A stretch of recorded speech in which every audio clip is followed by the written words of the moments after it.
PM Narendra Modi આવતીકાલે ગુજરાતના પ્રવાસે આવશે અને 31 ઓક્ટોબરના રોજ રાષ્ટ્રીય એકતા દિવસની ઉજવણીમાં ભાગ લેશે। આ વર્ષે દેશ લોહપુરુષ સરદાર વલ્લભભાઈ પટેલની 150મી જન્મ જયંતિની ભવ્ય ઉજવણી કરી રહ્યો છે, જેનું કેન્દ્રબિંદુ સ્ટેચ્યુ ઓફ યુનિટી નજીકનું કેવડિયા છે। પીએમ મોદી સૌ પ્રથમ સરદાર પટેલને શ્રદ્ધાંજલિ અર્પણ કરશે। આ પ્રસંગે કેવડિયા ખાતે એક ભવ્ય એકતા પરેડનું આયોજન કરવામાં આવ્યું છે, જેમાં દેશના 8 રાજ્યોની પોલીસ સહિત કુલ 16 બટાલિયન ભાગ લેશે।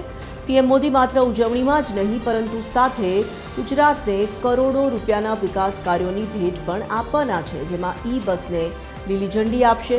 સરદાર જયંતિ નિમિત્તે એક સ્ટેમ્પનું અનાવરણ કરશે। 700 કરોડથી વધુ રકમના કામનું ખાતમુહૂર્ત કરશે।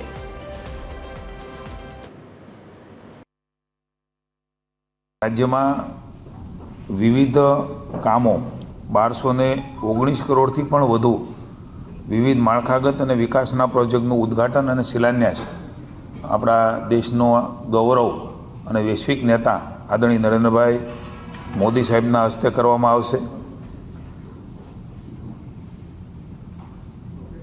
તેમજ બસોને પણ લીલી ઝંડી માનનીય મોદી સાહેબના હસ્તે આપવામાં આવશે।